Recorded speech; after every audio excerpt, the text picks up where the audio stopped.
나병에서 나음을 받게 된 사람이 공동체 안으로 가족의 품으로 다시 복귀하기 위해서는 몇 가지 절차와 규례를 통과해야 됩니다. 지난 시간에는 제1차로 행해야 될 정결 예식에 대해서 살펴봤습니다. 제사장은 살아있는 새 2마리와 백향목, 홍색실, 우슬초를 준비하게 합니다. 그리고 제사장은 살아있는 새 1마리를 흐르는 물 위 질그릇 안에서 잡아 그 피를 정결함을 받을 자에게 7번 뿌려서 정하다고 선언합니다. 그리고 동시에 다른 새 1마리는 덜에 놓아줍니다. 그리고 정결함을 받을 자는 그의 옷을 빨고 털을 밀고 물로 몸을 씻고 자기 장막 밖에서 이레를 머뭅니다. 그리고 이제 7째 날이 되면 그는 다시 모든 털을 밀고 옷을 빨고 몸을 물에 씻습니다. 그러면 정하게 됩니다. 이게 1차로, 제1차로 행해야 될 정결 예식입니다. 근데 나병에서 나음을 받아 다시 공동체 안으로 복귀하기 위해서는 이 1차 정결 예식만 행해서는 안 되고 2차 정결 예식이 남아 있습니다. 오늘 보면은 그 2차 정결 예식에 대해서 말씀하고 있습니다. 바로 8째 날이 되면 제사장은 흠 없는 어린 수양 2마리와 1년 된 흠 없는 어린 암양 1마리와 또 고운 가루 10분의 3 에바에 기름 섞은 소재물과 기름 1록을 취합니다. 그리고 정결함을 받을 자와 그 준비한 물품들을 해망문 여호와 앞에 두고 속건제를 드린 후 그 제물의 피를 취해서 정결함을 받을 자의 오른쪽 깃뿌리, 오른쪽 엄지손가락, 오른쪽 엄지발가락에 발라줍니다. 그리고 또 제사장은 기름 1록, 약 4분의 1리터입니다. 기름 1록을 취하여 여호와 앞에 7번 뿌리고 손에 남은 기름은 다시 정결함을 받을 자의 오른쪽 기부리, 오른쪽 엄지손가락, 오른쪽 발가락에 바르고 그래도 남은 것이 있으면 머리에 발라줍니다. 그런 후에 번제와 소제를 여호와 앞에 드림으로 정결 예식이 끝이 납니다. 나병에서 나음을 받은 자가 다시 공동체 안으로 가족의 품으로 복귀하기 위해서 치러야 할 이 정결 예식은 바로 죄라는 나병에서 고침을 받고 이제 다시 아버지 집으로 하나님의 세계 안으로 복귀하기 위해서 우리가 통과해야 할 우리의 인생을 상징하는 것입니다. 그러니까 우리는 인생을 통해서 날마다 이 정결 예식을 행해야 됩니다. 그럴 때 우리는 정결하게 되어서 아버지 집으로 하나님의 세계 안으로 복귀하게 되고 왕같은 제사장의 역할을 수행하게 되는 것입니다. 그러면 우리가 인생을 통해서 행해야 할 정결 예식은 무엇인지 본문을 읽어가면서 살펴보도록 하겠습니다. 10절부터 11절입니다. 8째 날에 그는 흠 없는 어린 수양 2마리와 1년 된 흠 없는 어린 암양 1마리와 또 고운 가루 10분의 3 에바에 기름 섞은 소재물과 기름 1록을 취할 것이요 정결하게 하는 제사장은 정결함을 받을 자와 그 물건들을 해망문 여호와 앞에 두고 제2차 정결 예식은 8째 날에 행합니다. 8째 날이 되면 정결함을 받을 자는 제사를 위해 준비한 물건들과 함께 해망문 즉 여호와 앞에 서야 됩니다. 성경에서 8째 날은 부활을 상징하는 숫자입니다. 그래서 예수님도 안식 후 첫날 즉 8째 날에 부활하셨죠. 그래서 어린 아이가 태어나도 그런 의미로 8째 날에 할례를 행합니다. 그동안 나병 환자로 있었을 때에는 살아서나 죽은 자와 다름없었습니다. 모든 관계가 단절되어 사회적으로 죽은 상태였습니다. 그러나 이제 정결하게 되어 다시 공동체 안으로 복귀함으로 모든 관계가 회복되어 새롭게 거듭난 것입니다. 산자가 된 것입니다. 따라서 그는 그동안 나병에 걸려 죽었던 내가 이제 다시 살아났다, 산자가 되었다 하는 것을 기억하고 나병 환자로서 살던 삶을 완전히 청산하고 이제 정결하게 된 자로서의 삶을 살아야 됩니다. 마찬가지로 예수님을 믿는 우리는 죄라는 나병에 걸려 죽었던 내가 이제 살아나 산자가 되었다는 것을 기억하고 이제 이전의 삶을 청산하고 산자로서의 삶을 살아야 됩니다. 그럼 그동안 우리가 왜 죄라는 나병에 걸려 죽은 자가 되었습니까? 바로 내가 나의 주인이 머리가 되어 내 고집, 내 뜻, 내 욕망을 따라 살았기 때문에 죄라는 나병에 걸려서 죽은 자가 되었던 것입니다. 따라서 이제 우리는 언제나 하나님이 나의 주인이시고 머리가 되신다 하는 것을 기억하고 주인이시고 머리이신 하나님의 다스리심과 인도하심과 뜻에 순종하는 삶을 살아야 됩니다. 그게 우리가 여호와 앞에 서는 것이고 그때 우리는 산자로서의 삶을 살게 되는 것입니다.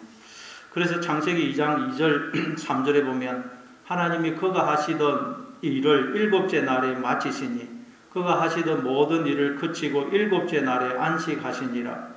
하나님이 그 일곱째 날을 복되게 하사 거룩하게 하셨으니 이는 하나님이 그 창조하시며 만드시던 모든 일을 마치시고 그 날에 안식하셨음이니라 라고 말씀합니다. 하나님이 하시던 모든 일을 일곱째 날에 마치시고 안식하셨다고 말씀합니다. 그래서 그 일곱째 날을 복되게 하사 거룩하게 하셨다고 말씀합니다. 이 날이 바로 안식일이죠.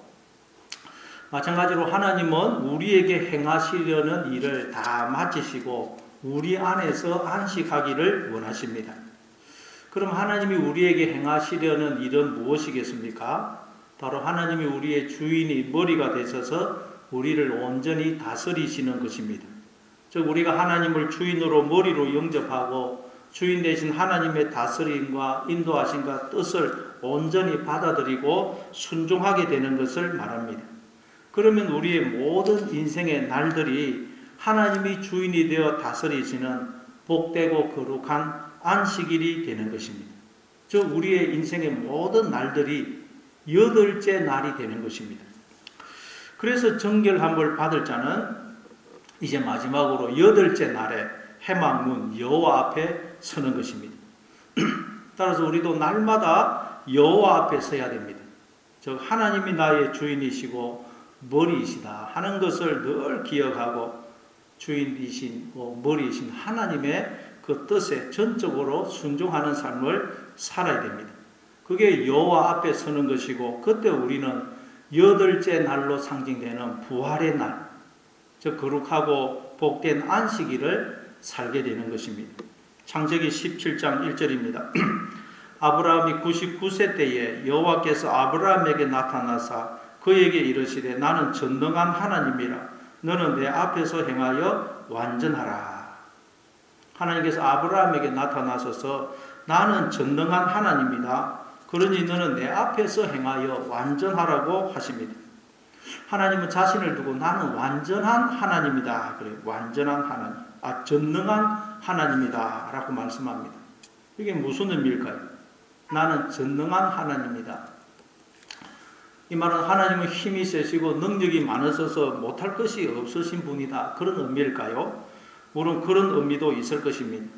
그러나 하나님은 전능하신 분이다 라는 말은 하나님은 우리 인간은 결코 마음으로도 할 수 없는 일을 하실 수 있는 분이라는 뜻입니다. 우리가 마음으로는 못할 것이 없죠. 우리가 마음으로는 하나님보다 못할 게 없어요. 이 온 우주를 그냥 수십 번도 파괴하고 창조할 수 있습니다. 그러나 우리가 마음으로 할 수 없는 일이 한 가지 있는데 그게 뭐죠? 바로 마음으로 원수를 사랑하는 것입니다. 다른 것은 다 마음으로 할 수 있는데 원수를 사랑하는 것은 결코 마음으로 할 수가 없습니다. 그런데 하나님은 전능하신 분이라는 말은 하나님은 마음으로 원수를 사랑하시는 분이라는 뜻입니다. 하나님은 하나님을 알지 못하고 거부하고 대적하고 원수로 행하는 우리에게 당신의 생명을 전부를 주시는 사랑을 베풀어 주고 계세요. 그게 십자가죠. 즉 하나님이 자신을 우리에게 주어 우리의 머리가 되어 주심으로 우리가 하나님의 그 생명과 존재에 참여하여 이렇게 살아서 숨을 쉬고 활동하고 생각을 하며 살고 있는 것입니다.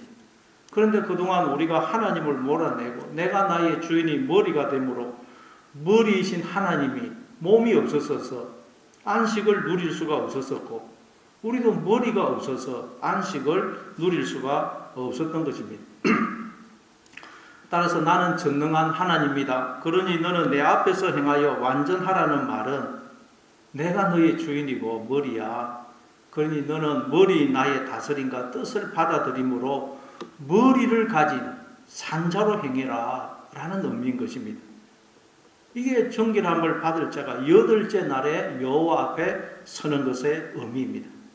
그러니 날마다 하나님 앞에 서시는 즉 하나님이 나의 주인이시고 머리이시다 하는 것을 늘 기억하셔서 내 뜻, 내 고집, 내 욕망을 따라 행하는 것이 아니라 하나님의 다스림, 그 뜻에 순종하심으로 산자로서의 삶, 즉 8째 날로 상징되는 부활의 날, 거룩하고 복된 안식일, 여호와의 날을 살아가시는 여러분 되시기를 바랍니다. 그리고 또 12절부터 18절입니다.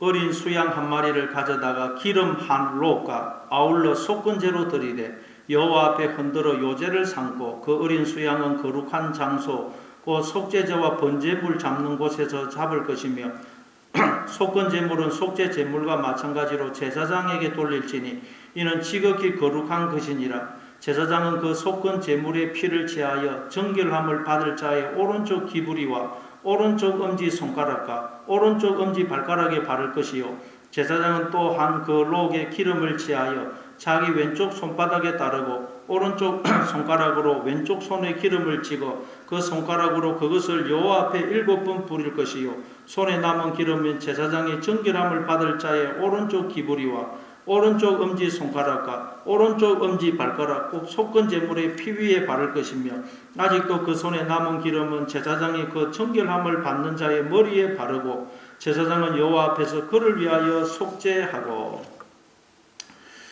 제사장은 정결함을 받을 자를 해망문 여호와 앞에 세운 뒤에 속건제와 속죄제를 드립니다. 그리고 속건제 제물의 피를 정결함을 받을 자의 그 오른쪽 기부리와 오른쪽 엄지손가락, 오른쪽 발가락에 발라줍니다. 근데 여러분 이건 놀랍게도 바로 아론과 그의 아들들이 제사장으로 위임받을 때 했던 의식과 동일합니다. 제사장으로 위임받는 자와 나병에 걸렸다가 나음을 받은 자만 이 놀랍고 영광스러운 의식을 치르게 되는 것입니다. 나머지 사람들은 이 의식을 치르지 못합니다. 그러니 나병에서 나음을 받아 공동체 안으로 복귀하게 되는 자가 이 의식을 통과할 때 얼마나 기쁘고 감격스럽겠어요. 이게 우리 인생이라는 것입니다. 그리고 그때 이 모습을 보던 나머지 사람들은 또 어떤 생각이 들었겠어요? 야, 저들이 나병에서 고침을 받게 되니까 제사장으로 위임받을 때의 의식과 절차를 그대로 거치는구나. 하나님이 저들을 제사장과 같이 여겨주시는구나 하면서 나병 환자를 공동체의 일원으로 받아주고 그들의 과거를 전혀 묻지 않았을 것입니다. 그렇습니다. 우리가 하나님께로 돌아오면 우리는 죄라는 나병에서 고침을 받을 뿐만 아니라 왕같은 제사장이 되는 것입니다. 그러니까 하나님께로 돌아오는 것과 돌아오지 않는 것은 그 신분과 위치가 하늘과 땅의 차이가 나는 거예요. 제사장이 되고 나병에 걸려 격리된 채 죽고 이 차이가 나는 것입니다. 그리고 하나님께로 돌아오면 하나님은 우리의 지난 삶을 과거를 결코 묻지 않으십니다. 그러니 여러분 우리도 다른 사람의 지난 삶을 과거를 묻지 말아야 됩니다. 왜냐하면 우리는 다 이전에 나병 환자였는데 예수님의 피로 정결하게 되어 이제는 왕같은 제사장이 되었기 때문입니다. 이전에 나병 환자 아니었던 자가 아무도 없습니다. 그러니 저 사람 이전에 나병 환자였대. 저 사람 뭐 한 사람이래. 그런 말을 하는 사람은 자신이 이전에 누구였던지를 모르는 사람이에요. 나병 환자에서 나음을 입어 왕같은 제사장이 된 경험이 없기 때문에 그런 말을 하는 것입니다. 그래서 제사장은 속건제 제물의 피를 정결함을 받게 될 사람의 오른쪽 기부리, 오른쪽 엄지손가락, 오른쪽 엄지발가락에 발라주는 것입니다. 이 기, 손가락, 발가락은 몸 전체를 대표하는 것입니다. 듣는 것, 행하는 것, 걷는 것 등 우리의 모든 행위를 대표하는 것입니다. 그러니 거기에 이제 피를 바른다는 말은 이제 나의 몸은, 나라는 존재는 내 것이 아니고 주님이 피로 사신 주님의 것입니다 하고 고백하는 것을 의미하는 것입니다. 따라서 이제 죄라는 나병에서 정결함을 받아 하나님의 세계 안으로 복귀하게 된 우리는 내가 나의 주인이 머리가 되어서 내 고집대로, 내 뜻대로, 내 욕망대로 살면 안 되고 철저하게 하나님의 몸으로, 하나님의 종으로 살아야 됩니다. 그래서 제사장은 또 기름 한 록을 취하여 정결함을 받을 자에 그것도 역시 오른쪽 깃불이 엄지 손가락, 엄지 발가락에 발라줍니다. 남는 것은 또 머리에 발라주었습니다.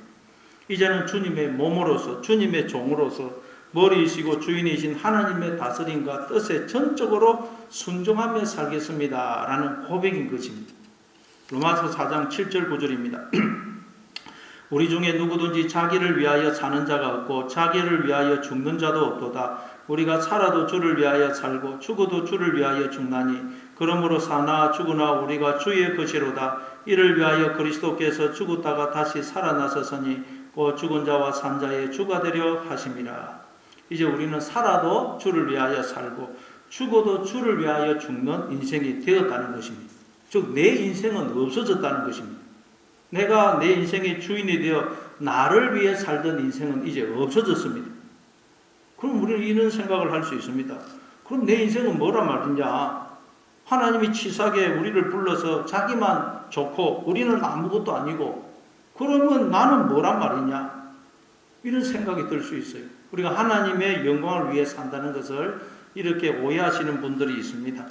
그러나 이제 우리가 하나님을 위하여 사는 자가 되었고 사나 죽으나 주의 것이며 살아도 주를 위해 살고 죽어도 주를 위하여 죽는 그런 자가 되었다는 말은 이제 하나님과 나는 머리와 몸의 관계, 남편과 아내의 관계로 영원히 하나가 되었다는 뜻입니다.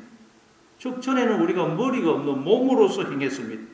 그래서 보지 못하고 듣지 못하고 깨닫지 못하는 나병 환자처럼 아무 희망도 소망도 없는 비참하고 저주받은 인생을 살았습니다. 그러나 이제는 하나님과 머리와 몸의 관계로 하나가 된 온전한 새 사람이 되어서 이제는 보고 들을 뿐만 아니라 어디로 가야 하며 무엇을 해야 하는지 아는 자로, 즉 산자로 살게 된 것을 의미하는 것입니다. 이제는 하나님의 생명과 복에 기쁨과 즐거움에 하나님의 영광과 신성한 성품에 참여하는 자가 된 것입니다. 그걸 두고 이렇게 말씀하는 것. 그러니 여러분 이 얼마나 기쁘고 감격스럽고 복된 일입니까? 로마서 6장 4절입니다. 그러므로 우리가 그의 죽으심과 합하여 세례를 받음으로 그와 함께 장사되었나니 이는 아버지의 영광으로 말미암아 그리스도를 죽은 자 가운데서 살리신과 같이 우리로 또한 새 생명 가운데서 행하게 하려 함이니라. 전에는 우리가 죄라는 나병에 걸려 죽은 자의 삶을 살았다면 이제는 주 안에서 새 생명 가운데 행하게 되었다는 것. 새 생명 가운데서. 그러기 위해서는 여러분 어떻게 되죠? 우리는 우리의 머리이시고 주인 대신 하나님을 위하는 삶을 살아야 됩니다. 왜냐하면 머리와 몸의 관계가 그렇기 때문입니다. 여러분 어떻게 할 때 머리와 몸이 하나가 될 수 있습니까? 머리는 자기를 위하지 않고 전적으로 몸을 위하고 또 몸도 자기를 위하지 않고 전적으로 머리를 위할 때 이 머리와 몸이 온전히 하나가 되어서 풍성한 삶을 살게 되는 것입니다. 남편과 아내의 관계도 마찬가지죠. 남편은 자기를 위하지 않고 전적으로 아내를 위하고 아내도 자기를 위하지 않고 전적으로 남편을 위할 때 부부가 온전히 하나가 될 수 있는 것입니다. 근데 우리가 그러지 못하기 때문에 부부가 하나가 안 되는 것입니다. 그런데 우리의 머리이시고 남편이신 하나님은 자신을 위하시지 않으시고 전적으로 우리를 위하십니다. 우리를 위해 당신의 생명을 전부를 향유처럼 부어주고 계십니다. 그런데 우리는 그동안 나를 위하고 나의 머리이시고 남편이신 하나님은 전혀 위하지를 않은 것입니다. 그래서 우리가 죽은 자의 삶을 산 것입니다. 그러나 이제 우리는 하나님이 나의 머리이시고 남편이신 것을 알았기 때문에 이제 몸이 나를 위하지 않고 전적으로 머리이신 하나님을 위하여 삶을 살아야 되는 것입니다. 그때 우리는 하나님과 하나 된 온전한 사람, 온전한 새 사람이 되어서 풍성한 삶을 살게 되는 것입니다.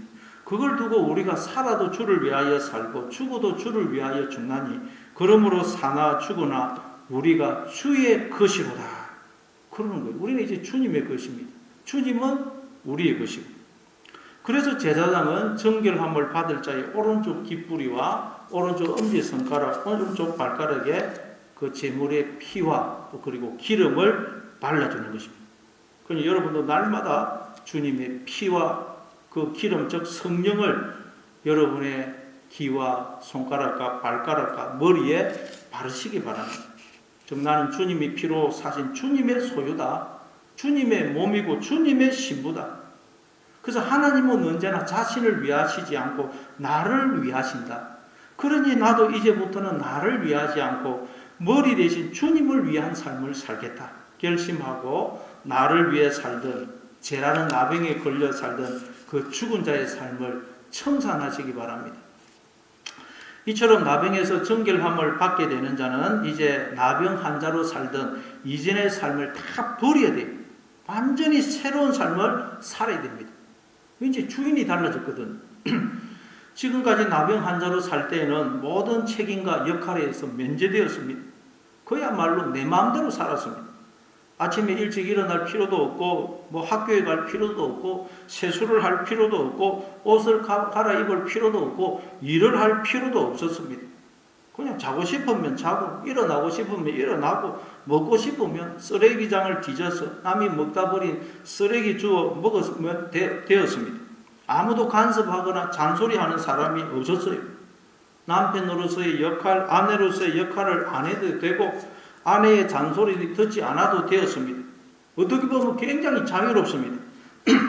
그러나 이제 나병에서 깨끗함을 받아 다시 공동체 안으로 가족의 품으로 복귀하게 되면 그동안 박탈당했던 그런 모든 특권, 권리를 회복한과 동시에 면제되었던 책임과 역할도 떠맡게 됩니다.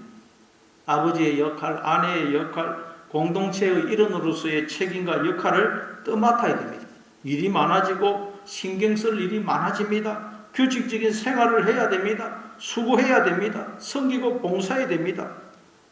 그러니 이런 생각이 들 수 있어요. 야, 이럴 바에야 차라리 그 이전의 삶이 더 낫겠다. 그런 생각이 들 수 있어요. 그렇다고 여러분 그 나병 환자로서의 삶으로 다시 돌아가겠습니까? 그럴 수는 없죠. 왜냐하면 그 삶은 아무런 의미도 소망도 없고 아무런 열매를 맺지 못하는 삶이었기 때문입니다. 로마서 6장 19절부터 22절입니다.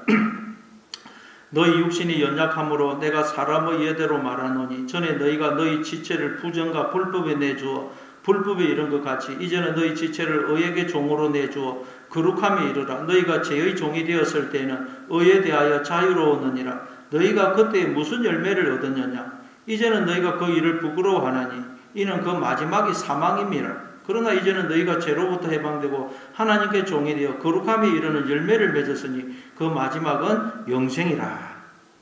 이전에 우리의 삶은 죽은 자의 삶으로 아무리 노력하고 애써도 결코 생명의 열매를 맺을 수 없는 삶이었어요. 그러나 이제 우리는 하나님의 뜻을 따라 기뻐하고 감사하고 사랑하면서 살기만 하면, 하나님의 몸으로서 살기만 하면 하나님의 생명과 거룩과 영광과 신성한 성품에 참여할 수 있게 된 것입니다. 그러니 얼마나 기쁘고 다행스럽고 복되고 감격스러운 일입니까? 그러니 여러분의 인생을 주인이신 하나님께 다 맡기고 철저히 하나님의 몸으로서의 삶을 살아가심으로 풍성한 생명의 열매를 맺는 여러분 되시기를 바랍니다. 그래서 19절부터 22절에 보면 이렇게 말씀합니다. 또 제사장은 속죄제를 드려 그 부정함으로 말미암아 정결함을 받을 자를 위하여 속죄하고 그 후에 번제물을 잡을 것이요 제사장은 그 번제와 소제를 제단에 드려 그를 위하여 속죄할 것이라. 그리하면 그가 정결하리라. 만일 그가 가난하여 그의 힘이 미치지 못하면 그는 흔들어 자기를 속죄할 속건제를 위하여 어린 수양 한 마리와 소제를 위하여 고운 가루 10분의 1 에바에 기름 섞은 것과 기름 한 록을 취하고 그의 힘이 미치는 대로 산비둘기 둘이나 쥐비둘기 새끼 둘을 가져다가 하나는 속죄제물로 하나는 번제물로 삼아. 나병에서 정결함을 얻을 자는 또 번제와 소제를 드리라고 말씀합니다.